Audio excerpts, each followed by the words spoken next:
Welcome to, well, Your Money this morning. And today we want to discuss and talk about myths of starting and running a business versus the truth and how to do that. So joining me in studio, we have the founder of Centonomy, and that is Washeke Ndwati-Omanga. Good morning and thank you for joining us.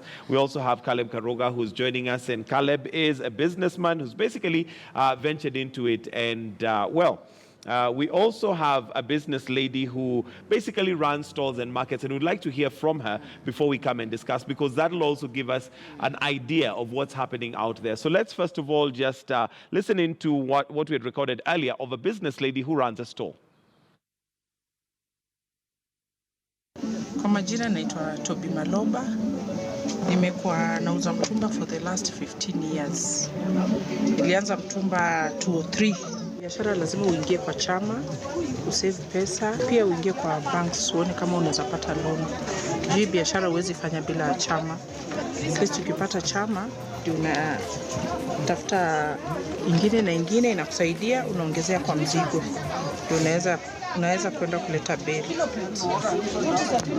Chama zenye na save after weekly, kuna pesa na save mwisho wa mwezi. Kama per day naweza save 1000 bob.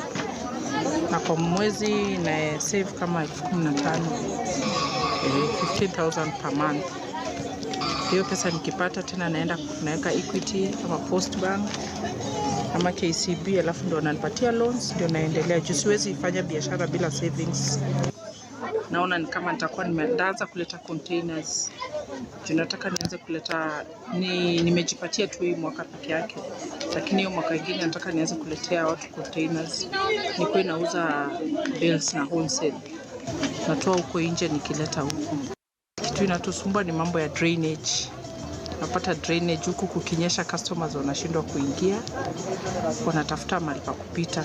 So tungeweza kuomba watu wa county watu waangalie hiyo pande ya drainage, na watu wekee street lights. Unapata saa zingine tunafanya kazi mpaka kitu saa 2 saa 3 usiku, lakini hatuna hizo stima ziko. So tungeomba pia watu waangalie hiyo pande nyingine, na pia pande ya security. Watu waangalie pande ya security, although tuko na Wamasai usiku, but pia tunaweza taka watu ongezee security kidogo. Si eti security ni mbaya, watu wakituongezea tunaweza shukuru, juu customers wetu pia tunawachunga. Tuwezi taka kitu iwapate. So that's somebody who's practically in business, and a number of things I can point out from what she says, but I want us to take it maybe step by step, because we want to, first of all, demystify the whole issue of starting a business. And Caleb, you're one who's started one, and we're going to be getting your experience on that. But let me start with you, Washeke. And I've heard people say the biggest impediment they have to starting a business is capital. A lot of money banked somewhere, which nobody ever seems to have for one reason or the other. Is that the biggest impediment for stopping or starting a business? No, I think it's most of the times when you talk to people, it's an excuse people are using to not start. But a lot of people have this concept in their minds that they need a lot of money. And we've just heard from her story, it's 1,000 shillings a day that she was able to save. Then she goes out, takes it to the bank and gets money from there. So I think, even if I use my own story, when I started business, I thought too big. If I could say that. I thought, and a lot of people, especially if you're coming from an existing job, you look at the infrastructure where you are working and think, to start a business, that is the infrastructure I need. I need this kind of a setup. I need this kind of a setup, yeah. So if I was to start a media station, I need what KTN has spent 30 years putting together, yeah? So when I started, I went out and I thought I needed a receptionist, I needed an office, I needed to hire 5 people immediately. You need good furniture. I need good furniture. So, of course, you can imagine in my mind, I thought I need a lot of money. And that got me in the situation where I got partners to bring in these funds very early. But later on, when that business went down, I actually realized I don't need all that. All I needed was a laptop and a mode of transportation and an internet connection. So I think people should look at what is the idea you have of the business you want to start, and really remove all the fluff. Yeah, what does it actually need? What do you actually need to get to your customer? What would you say was your biggest resource? What is it that you used, or what is it that would have been your platform to start? Because fine, you may have the laptop, you may have whatever it is, but what is it that gave you that platform to start off? Going out and finding customers. So joining places where you're you're introduced into networks to be able to get the platforms to talk to people about my product or service. And that time I was doing the stock market. So it was really about, can I go to as many people as possible and talk to them about my business and how I can help them. So that did not need me having an office, because actually the clients were not interested in coming to the office. Most of them wanted me to come to them. So when I realized my business was about me going to the customer, I actually didn't need the office infrastructure. But Michael, that question, a lot of people, if you also do ask them, okay, you've said in your head you need 1 million shillings, what exactly are you going to do with it? You actually find out they don't understand, even if they were given 1 million shillings, what they would do with it. So my advice to anybody, Start where you are, start with what you have. Today, don't worry about how you will end up with 100 customers. What does it take to get customer number 1? And then you have customer number 1. What does it take to get 5 customers? What does it take to get 10 customers? And also to maintain those customers. And to maintain those customers. But I think a part of it is we want the end result very quickly. You've seen a business that has been there 10 years. You've gone to their premises. You've seen what the lifestyle the business owner lives. And a lot of people are asking, want money, a lot of money upfront, because they're in a hurry to get to that coolness, to look very cool very without quickly. walking the journey. Without walking the journey. Caleb, you started off, I know you're in media at one point. What was your journey? What was your starting point? My biggest problem was procrastination. I knew, yes, I'm doing very well in media, but I need to start a business. I needed to start a poultry business. But when do I start? I need a lot of capital, like Washake is saying. So one day I woke up and said, you know what? With my few savings, which was 1,100 shillings I had saved for lunch, I went and bought 1 cock and 2 hens in Machakos. And that's how small I started. What is it that gave you that impetus to wake up that day and, go by that? Because, I mean, I'm sure you probably had 1,000, it was 1,000? 100. 1,000. I'm sure you've had 1,100 many times in your pocket. Yes. What is it that gave you that tilt? Someone told me, the more you're procrastinating, it's like you're paying your debt on the installments. Every time you're procrastinating, I'm like, whoa. So every month I've been making an installment on my debt. No. It ends today. There's that aha moment you get. There's that statement, that book, that someone says something into you. So I said, you know what? Today I will start. Now, the thing is, I started, but I got greedy. Because I don't want to say at 3 chicken, I want to expand my business. So I started buying chicken from all over the country, from Meru, from all over, because it's a kienyeji chicken. And that time we didn't have a center that was selling in numbers. And the greed of expansion ate me, because the diseases that came with the chicken killed even the little ones that I had. So the business failed.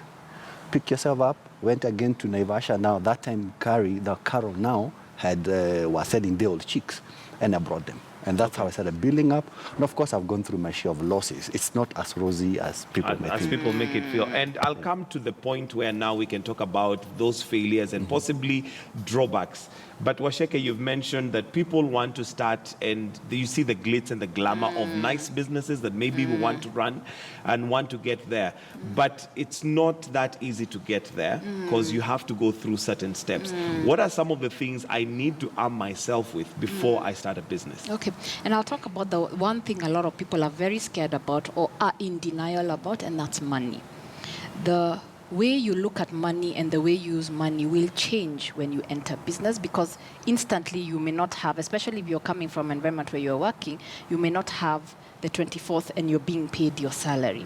So a lot of people want to enter businesses, but the lie they tell themselves is I can start a business and live the same lifestyle I did when I was earning a salary or my parents were supporting me. And the truth is you can't. But what I learned along the way, Michael, and for me it was, and I've talked about my lunch story here many times before, where I learned the power of 300 bob a day was 108,000 shillings a year. You start realizing I didn't die because I didn't go out, I didn't eat lunch, or I had to move to a smaller apartment. Those things do not actually kill you. And when you learn the value of small, because I think part of the business journey, it's teaching you the value of small amounts of money, so that when you do get the big amounts of money, you're not distracted. People who have gotten money very quickly don't understand the value of money, so they go and do something crazy like buying a car, and then the business goes down.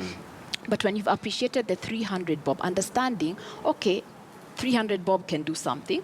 The first time I started running my business, clients would pay me 3,000 shillings. And when I tell that story to a lot of people, they're like, 3,000 shillings? They're not impressed because they're like, please tell us the day you made 3 million. And then now we want to hear about that.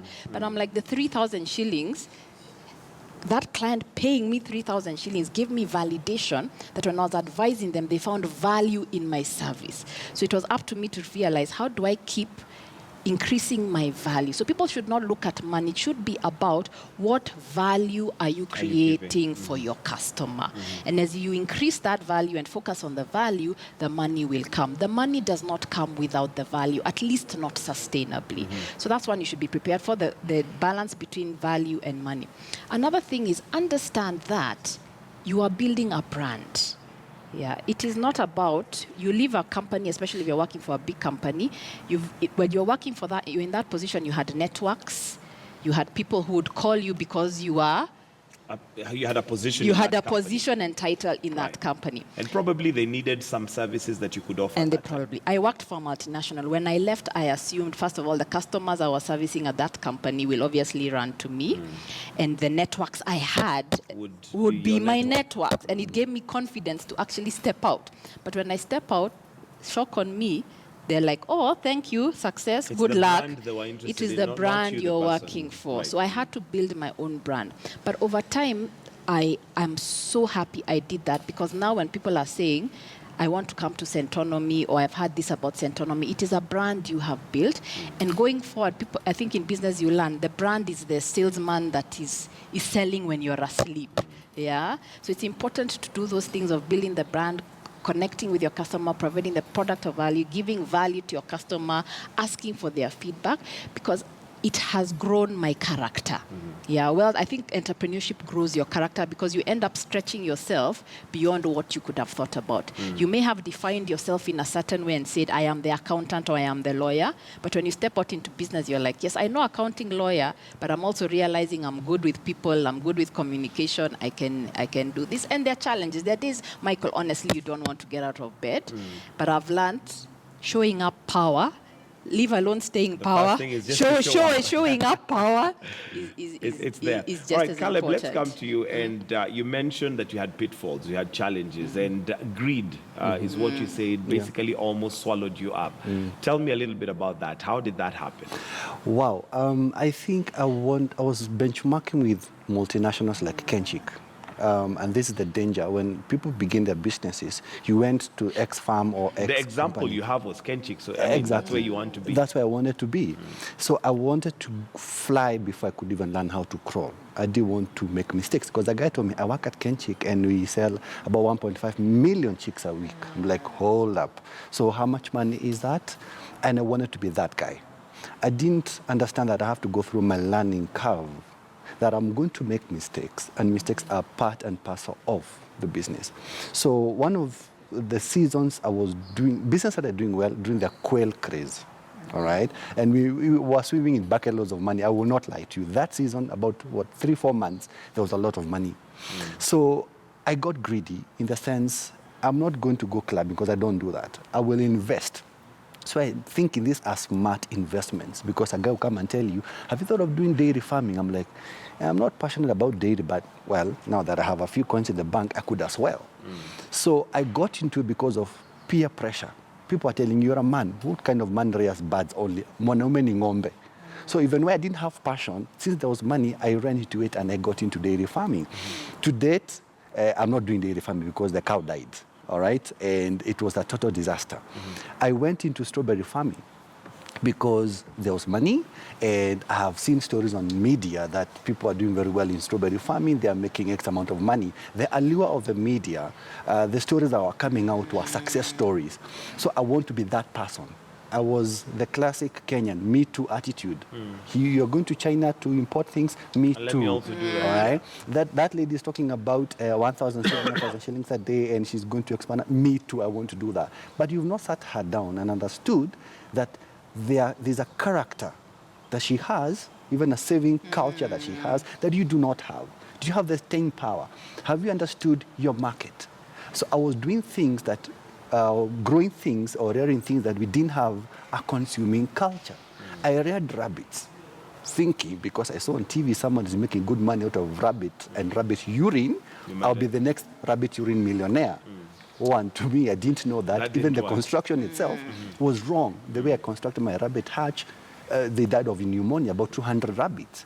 So no one had told me that. Okay. And Washeke, listening to Caleb, since Yeah. you do financial intelligence training and all that, Yeah. these are failures, but they're Yeah. also critical lessons Yeah, that you will yeah. never get from a classroom. You Yeah. can go for all the classes that you like. You can Yeah. do business school. You can get the PhDs. Yeah. But there's certain lessons that you'll only learn once you get Yeah. onto the job. Yeah. How important are those lessons, and how do we use them to our advantage? Because I'm sure there's some who've gone through the same lessons, Yeah. but those became their downfall. Yes. I think we have to, and I think as entrepreneur, change your mindset about what failure means. I think as a society, we've always understood failure is a bad thing. When you're in school and you got a D, it was considered to be there's something wrong with you. So our relationship with failure has always been negative. But I think because you are starting a business, and every business is unique. Caleb and I can both raise chickens, but because we are two individual human beings, we are actually going to do it very differently. Yeah, because we are two. And that's the thing about business. You can have 10 businesses that look like doing the same thing, but inside the design of the business is very different. Because we are two different people, we are going to make different mistakes that because of our unique journey we were meant to make. I made a lot of mistakes. My first business failed, but I got out and I said, this is my job, I'm going to make it my business. I was doing stock market at that time. Do we need to redefine failure? Do I we need think to so. redefine the word failure? Because failure, when you say my first business failed, Yeah.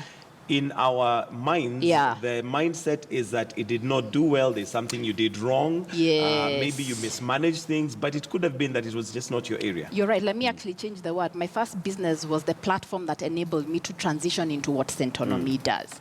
But if I had not done that first business, I would have not started interacting with customers to start understanding the issues about learning about money, learning about business. So I think don't be afraid to fail. The idea you have now, start. And do it small. Don't go and invest 300 million into it. Yeah, do it small. Yeah, because the thing with entrepreneurship, you only learn the lessons when you're inside the bus. You can't learn them at the bus stop. Yeah, so if you want to go to Mombasa, we actually have to get into the bus, and we'll find along the route, the bus will take many turns. It may stop. You have to enter another bus. But you'll never know unless you are on the bus. But I think Caleb said something very interesting. Sometimes we don't have to fail. There are people who have walked the journey, so go and hear their stories. Again, we'll read a lot in the media about the success. Oh, they started this business, been running for 20 years, they now have this, and they're making millions of money. But we never talk about, but this is where they failed. I think if we talked about more where people failed, then people will understand, oh, I don't have to actually repeat the same mistake. So the more we talk about our failures, the faster it will actually be for more people. Now, the failure doesn't only happen in the beginning. As I am going on my business journey, Michael, I am still failing, and I am still learning every day. Be prepared that even the businesses that have been there for a while, there'll be lessons to be learned with how you manage people, how you hire people, the culture, how you let go.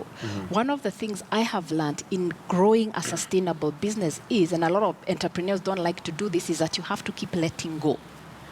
The role you are playing now, understand in the next 1 or 2 years for the business to keep growing, you cannot be playing that role. You have to be letting go. Now, when you're letting go to a new person, also allow them to fail. Because sometimes we don't let go. This is one of the myths. The more I hang on, the better the business will do. We don't let go because we know we failed to get here. But if I have to hand it over to you who's new in the role, you will... You want me to get it and be perfect at it without... Perfect. I want you to be perfect from day one. So I don't allow you to fail. So one of the things we have to go, as we let go and allow other people to come in and empower them to do it, they will also fail. Yeah. All right, Caleb.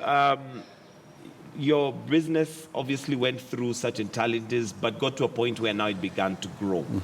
What is it that one needs to look out for from your experience to allow that business to grow? Because your idea of investing in maybe dairy farming or going the Kenchikwe was not necessarily a bad idea. It could just be the timing or the fact that maybe that was not your area. So how did you identify and say, okay, I need to slow down, but at this point I need to let go and let the business grow? One of the things I say from the get-go is understand the market. Understand the market space. Just because mushroom farming is not doing so well in Kenya doesn't mean it's not doing great in Tanzania, where I came, I think last month. It's doing very well. And I would actually invest in it there. If you understand what the market wants, what the market needs, then come back to your business and look at your model. Sometimes, like Washake is saying, your model is okay. But probably just need to tweak a few things. You just need to let go and kill some aspects of the business. I mean, I was emotionally attached to my pigs because I got into it because I was told I would make a lot of money. But if it's not making business sense, literally, just let it go until you learn, until you rework it. When I started, I was doing poultry. I just wanted to do 100% poultry. And it was doing well at some point. But the market was screaming, we want traditional vegetables. We want managu, we want terere, we want skumeki spinach. I'm like, no, that's not my thing. I don't do vegetables. But the market is saying, look, this is what we need. Besides your chicken, this is what we want on a daily basis. We like your milk, we like getting to dairy, but can we get into this? So even as an entrepreneur, looking at when the market is talking to you and reciprocating that the client is always right, not you. Okay. Don't do something that you're the one, I like this, so I have to do it, I'll force it on people. No. The market is selling something, listen to it. Listen to the market. Washeke, we'll soon need to wind up, but Okay. and I know you have a conference that's coming up. Yeah. What is it that I can pick from class? Because there are lessons which I can only learn in the bus. Yeah. And the bus here is when I've begun the journey. Yeah. But there are certainly critical lessons that I can pick in a lesson or sit down with a business person or a seminar like the one you're about to have.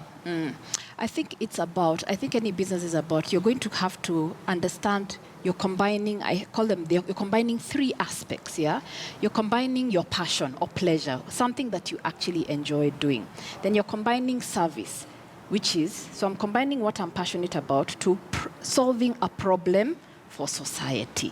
And the third element is while I'm doing that, I'm growing. I'm growing as a person, I'm growing as a business, and I'm also growing financially. So what you're going to be able to pick from that is starting to find out what is that spot that combines all three. I'm enjoying it, I'm providing a service, I'm solving a problem for the community or people, and I'm also growing both as a person and financially. What is that spot? Now this seminar is going to be about, there's that spot, yes. But to understand, we look at other people and look at, oh, I love their sport. Yeah? What did they go through to be able to find that spot? And also, what did they learn? Because as you said, it's not failure. So the things that they were challenged in ended up being the light at the end of the tunnel. So the seminar is this Saturday on the 12th of May. It's at Desmond Tutu Conference Center, and it starts at 10 o'clock in the morning. So myself and Caleb will be there along with other entrepreneurs, because this time is too short to tell our entire stories, as you can imagine, telling our journeys and saying, this is the truth of what happened. These are the myths that people have in business. But if you do actually see it through, this is actually what could possibly happen for you, for your business. All right, Caleb, your closing comments, and maybe if you're to give a nugget of advice, what would it be to somebody who's maybe thinking of getting into business but is procrastinating like you did? One of the things I learned at Centenome, when I was one of the alumni, is disruption. Be ready that your business could or will be or is being disrupted. How have you positioned yourself? How are you ready to be disrupted? As a young person watching this, you're going to make mistakes, all right? So don't be afraid to start. Understand your market. Like Washeke is saying, there are times when you will wake up, you don't feel like going to work. Have an anchor, have someone you can always call, like, today I don't feel like going to work. I have this anchor of mine who I will call, like, uncle, I just want to close up the farm. I don't feel like it's making sense. I'll always ask me, where did you start in the first place? What are you doing? Are you in it for the money, or you need to solve a problem in society? Always have someone who you can run to, because you cannot do it alone. You cannot. All right, thank you very much, Washeke Ndwati Omanga and Caleb Karuga for joining us this morning on Your Money. And that's where we're going to have to wind up because of time. And thank you for watching. But do stay with us right here on KTN News. We've got News Center that's coming up in just a bit. Do have yourselves a good day. God bless.